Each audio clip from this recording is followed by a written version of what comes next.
पहला इतिहास ਉਹਦਾ 28 अध्याय और ਉਹਦਾ 9 वचन, सिर्फ एक वचन ही पढ़ा गया सी जिन्हों मिल गया है, और उच्ची आवाज के नाल पढ़िए।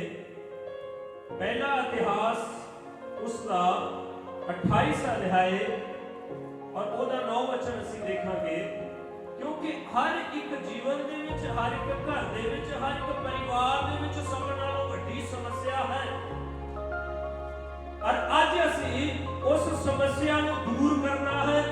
वो समस्या किस तरह दूर हो सकती है, वो विपत्ति किवें जा सकती है, वो परेशानियां कितना जा सकती है, क्योंकि आज सब तो बड़ी जिहड़ी घाट है वो आज इंसान के जीवन के विच है कि साडा पहले वाला प्यार परमेश्वर के नाल नहीं है, पहले वर्गा भरोसा परमेश्वर के नाल नहीं है, पहले वर्गी वफादारी परमेश्वर के नाल नहीं है। आमीन।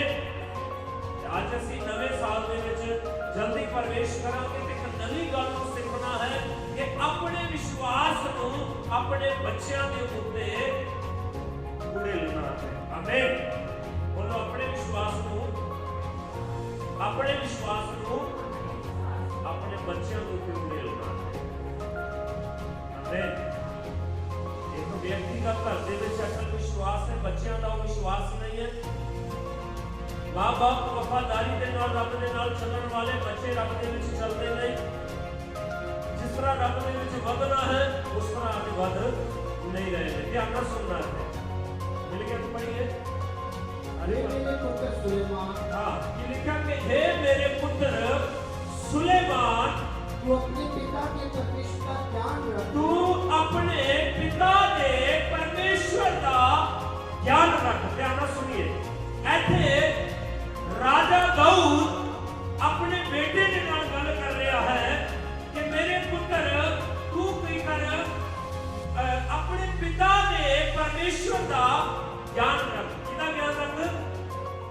अपने पिता ने। अज तो जदों प्रभु दे विच नहीं सी, बहुत सारे शायद तुहाडे गुरु हो सकते हैं, बहुत सारी चीज़ां हो सकदियां, पर जब परमेश्वर दे विच आए ते साडा इक्को ही प्रभु है जिसका नाम यीशु मसीह है। आमीन। हालेलुया। आप गए हाथी उठा के हालेलुया बोल दे। हां बोलिए। कहता तू अपने पिता दे परमेश्वर का ज्ञान रख। हुण केड़ा परमेश्वर? कहता ओ परमेश्वर जिन्हें मैनू राजा बनाया, ओ परमेश्वर जिन्हें मैनू ऊंचा उठाया। मैं एक भेड़ बकरियां चारने वाला व्यक्ति सी। वो अपने बेटे को दसदा है, और आज ये गल्लां बोलो मैं अपने बेटे ते बेटी को दसनियां ने। आमीन। बोलिए जोर नाल। आज ये गल्लां मैं अपने बेटे ते अपनी बेटी नूं, मैं अपने बेटे ते बेटी ते बेटे नूं मैं रोज एक हफ्ते बाद नहीं हफ्ता तो निकल नहीं देता। मैं उन्होंने ये दसदा कि जितना असीं हुण रह रहे ऐसा नहीं सी। ਜਿਹੜੀ ਸ਼ਕਲ ਨੂੰ ਤੁਸੀਂ ਦੇਖਦੇ ਹੋ ਐਦਾਂ ਦੀ ਸਾਡੇ ਸਰੀਰ ਉੱਤੇ ਸ਼ਕਲ ਨਹੀਂ ਸੀ। ਜਿੱਦਾਂ ਅਸੀਂ ਤੁਹਾਨੂੰ ਪਾਲ ਪਰੋਸ ਰਹੇ ਅਸੀਂ ਐਦਾਂ ਪਲੇ ਨਹੀਂ ਸੀ।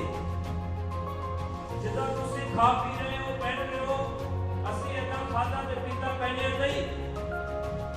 ਜਦੋਂ ਪ੍ਰਭੂ ਦੇ ਵਿੱਚ ਨਹੀਂ ਸੀ ਤੇ ਸਾਡੇ ਘਰ ਦੀ ਜਿਹੜੀ ਛੱਤ ਸੀ, ਜਦੋਂ ਬਾਰਿਸ਼ ਪੈਣੀ ਤੇ ਉਹਦੇ ਚੋਂ ਪਾਣੀ ਟਪਕਣਾ ਤੇ ਅਸੀਂ ਸਾਰੀ ਰਾਤ ਆਪਣੇ ਘਰੋਂ ਪਾਣੀ ਕੱਢਿਆ ਕਰਦੇ ਸੀ। मैं हर हफ्ते बाद 4 दिन बाद 10 दिन बाद मैं ये गल्लां उन्होंने सिखाता रहना। जो मैं पुछदी तुसीं सानूं क्यों दसदे हो? मैं कहा तुसीं भुल्लिओ ना कि असीं कित्थों। आमीन। हालेलुया। कि वो परमेश्वर तुहाडे दिल बुद्धि ते दिमाग दे विच बनिया रहे। ऐथे राजा दाऊद अपने पुत्र दे नाल गल कर रहा, कहता अपने पिता दे परमेश्वर का ज्ञान रखी। साडे दादे परदादे किहड़े परमेश्वर नूं मनदे सी, किहदा ज्ञान रखदे सी असीं नहीं जाना। उधर संसार दे विच बहुत सारा ज्ञान है, असीं उस ज्ञान नूं प्राप्त नहीं करना। असीं उस ज्ञान नूं प्राप्त करना जिहदे विच सानूं जिंदगी मिली है, और उस परमेश्वर का नाम लेना जिन्हें अज बरकत दी है। आमीन। ताली बजा सकते हैं।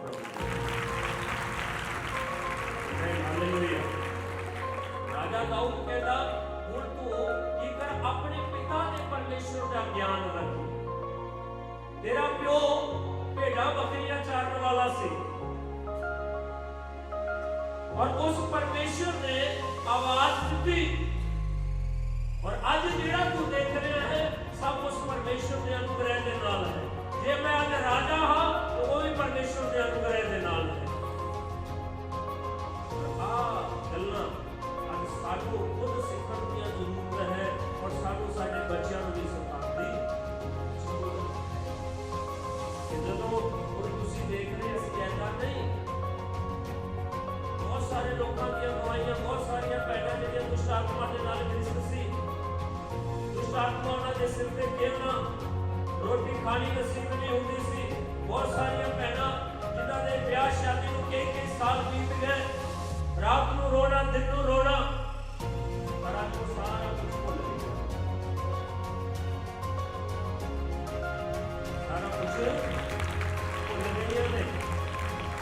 साडा की कार्य है, साडा की काम है उस परमेश्वर के नाल, सानू कितना उहदे नाल वफादार होना चाहिए है। जदों कहना साधु सुंदर सिंह साधु किशन सिंह दी मां दे घर जदों गया कि उन्हां दे घर कोई बच्चा नहीं सी,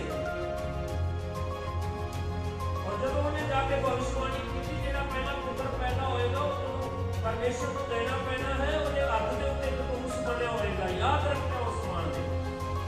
गीत भी गाया एक परमेश्वर के सेवक ने कहता मां कहती किशन सिंघा किते भुल ना जावी ने जे लाइया यसू नाल तोड़ लवांगे।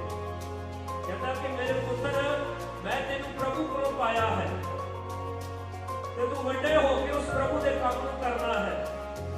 अज विश्वासी विश्वास दे विच ठंडा हो गया है, अज विश्वासी भेट पाउण दे विच ठंडा हो गया है, अज विश्वासी विश्वास कढण दे विच ठंडा हो गया है, अज विश्वासी चर्च आण दे विच ठंडा हो गया है, अज विश्वासी प्रभु दे विच चलण दे विच ठंडा हो गया है।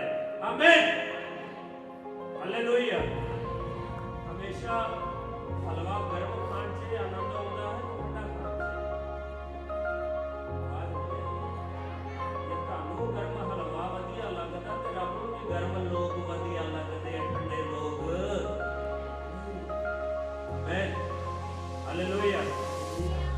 आगे पढ़िए। और खरे मन और प्रसन्न जीव से उसकी सेवा करता रहे। आमीन। कहता खरे मन नाल ते प्रसन्न जीव दे नाल की कर ओदी सेवा करता रहे। तो आज जेड़ी जीव है ना, ये जीव दे नाल असीं प्रभु दा आदर भी करते हैं, उसी जीव के नाल असीं निंदा चुगली भी करते हैं, उसी जीव के नाल असीं कुफर दीयां गल्लां भी करते हैं। पर इत्थे दाऊद राजा अपने पुत्र को कहता जे तू उहदे नाल लिपटिया रहेगा ते ओह तेरे नाल लिपटिया रहेगा, और जेकर तू ओहदा आदर करेगा ते ओह तैनूं उच्चा करेगा अपने शुद्ध मन नाल और अपने जीव के नाल उस परमेश्वर का आदर। आमीन, हालेलुया।